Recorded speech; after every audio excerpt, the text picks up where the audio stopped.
Assalamualaikum warahmatullahi ta'ala wabarakatuh. Cerita kali ini berkisah tentang Nabi Jirjis. Nabi Jirjis alaihissalam adalah seorang nabi yang hidup di zaman setelah masa kenabian Nabi Isa alaihissalam dan sebelum masa kenabian baginda Rasulullah sallallahu alaihi wasallam. Beliau adalah murid dari muridnya Nabi Isa atau Hawarin. Jadi Hawarin ini memiliki seorang murid yang diangkat menjadi seorang nabi, yaitu Nabi Jirjis alaihissalam. Ada juga yang menyebutkan bahwa Jirjis bukanlah seorang nabi, melainkan beliau adalah orang soleh ataupun waliullah. Sebab pada zaman setelah masa kenabian Nabi Isa alaihissalam dan sebelum masa kenabian baginda Rasulullah sallallahu alaihi wasallam disebut masa fatrah atau masa kekosongan, karena pada masa itu tidak ada nabi ataupun rasul yang diutus oleh Allah Subhanahu wa taala. Wallahu a'lam bishawab. Dikisahkan pada suatu zaman terdapat seorang raja penyembah berhala. Raja tersebut bernama Darrian. Ada juga yang menyebutnya Dadzannah. Ada juga yang menyebut Raja Daniyah. Raja Darrian memiliki istana yang sangat megah. Di dalamnya ada berhala yang dihiasi berlian dan juga mutiara. Di depan istana yang megah itu juga dibuat waduk yang berisi bara api yang sangat besar. Seluruh rakyat Raja Darrian diwajibkan untuk menyembah berhala yang dibuat olehnya. Apabila ada yang menolaknya, maka dia akan dilemparkan ke dalam waduk yang berisi bara api yang sangat besar tersebut. Dikisahkan pula, Nabi Jirjis diutus untuk mengakhiri kejahilan dan mengajak Raja Darrian untuk menyembah Allah Subhanahu wa taala. Nabi Jirjis langsung menghadap Raja Darrian dan berkata, "Mengapa engkau menyembah berhala? Padahal berhala tidak mendengar, tidak melihat, dan tidak bisa memenuhi kebutuhanmu." Raja Darrian pun menjawab, "Semenjak aku menyembah berhala, aku bisa memiliki kerajaan, dan hartaku bertambah dan berlimpah. Lalu kamu, apa yang telah kamu raih dengan menyembah Tuhanmu? Kamu bahkan tidak mempunyai harta dan kemewahan seperti aku, dan juga tidak sedikit pun kenikmatan yang kamu dapatkan." Nabi Jirjis kembali berkata, "Sesungguhnya, nikmat dunia itu akan hilang ketika meninggal, dan Allah telah memberikanku nikmat akhirat di dalam surga kelak." Lalu terjadilah perdebatan yang sangat sengit. Akhirnya Raja Darrian menjadi marah karena kalah dalam debat tersebut. Kemudian ia menyuruh prajuritnya untuk membunuh Nabi Jirjis. Raja Darrian menyuruh ajudannya untuk mendidihkan air dalam sebuah panci besar, lalu mengalirkannya ke tubuh Nabi Jirjis. Seketika itu, tubuh Nabi Jirjis langsung meleleh hebat. Tak cukup sampai di situ, Raja menyuruh prajuritnya untuk menyisir tubuh Nabi Jirjis dengan sisir yang berasal dari besi, hingga tak tersisa sedikit pun daging dari tubuh Nabi Jirjis, kecuali hanya tulangnya saja. Lalu Allah Subhanahu wa taala menghidupkan kembali Nabi Jirjis dan mengembalikan bentuknya seperti sedia kala. Kemudian Nabi Jirjis menyeru kepada raja dengan suaranya yang sangat lantang, "Hai kafir, katakanlah tiada Tuhan selain Allah." Melihat langsung keajaiban itu, bukannya membuat Raja Darrian menjadi luluh dan beriman, tapi malah membuatnya semakin dendam. Ia kembali menyiksa Nabi Jirjis. Diperintahkannya prajurit agar membawakan 6 paku besar. 2 paku ditancapkan di tangan, 2 paku di kedua kaki, 1 paku di kepala, dan 1 paku lagi ditancapkan pada dada Nabi Jirjis. Tubuh Nabi Jirjis penuh darah dan luka akibat paku-paku yang ditancapkan di tubuhnya. Dan beliau pun langsung meninggal dunia. Lalu Allah mengutus malaikat untuk melepaskan paku-paku tersebut dari tubuh Nabi Jirjis. Nabi Jirjis pun hidup kembali, tubuhnya kembali utuh seperti sedia kala. Bekas luka yang mengalir di tubuh Nabi Jirjis hilang tak bersisa. Nabi Jirjis kembali berkata dengan suara yang lebih lantang, "Hai kafir, katakanlah tiada Tuhan selain Allah." Kedua kalinya Raja Daryan marah dengan Nabi Jirjis. Ia memerintahkan prajuritnya untuk mendatangkan panci yang besar.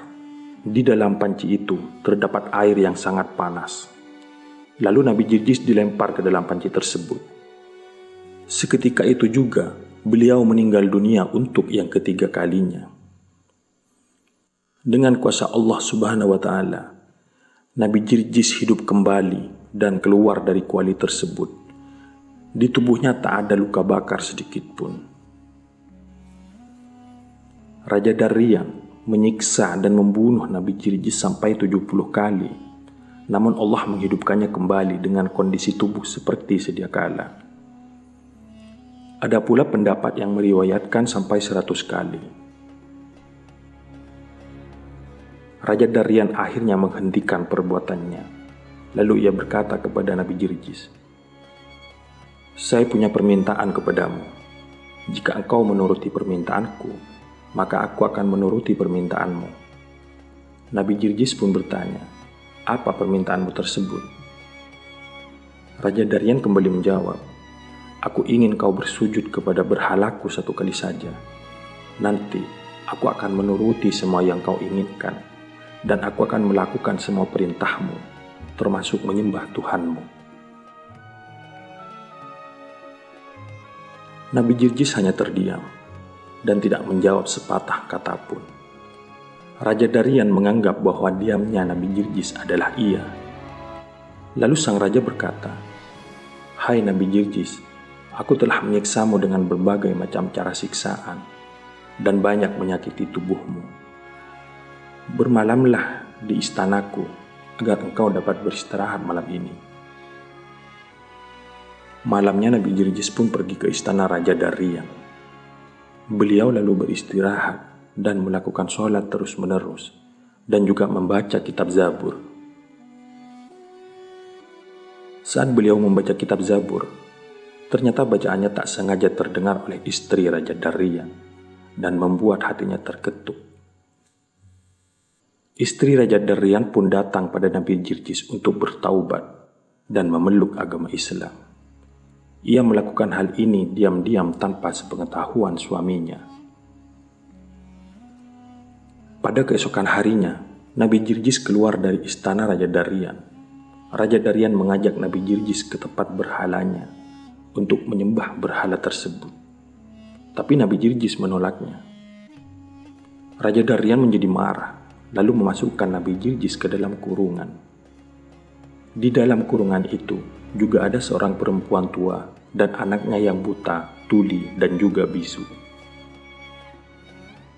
Di dalam kurungan, Nabi Jirjis tidak diberi makan dan tidak boleh ada seorang pun yang memberikannya makanan. Saat beliau mulai kelaparan, beliau melihat ada sebatang ranting yang kering. Lalu Nabi Jirjis berdoa kepada Allah agar diberikan makanan. Lalu dari ranting itu tumbuh daun dan berbuah dengan buah yang beraneka macam. Ketika perempuan tua itu melihat kejadian tersebut, ia pun langsung mengikuti ajaran Nabi Jirjis dan memeluk agama Islam.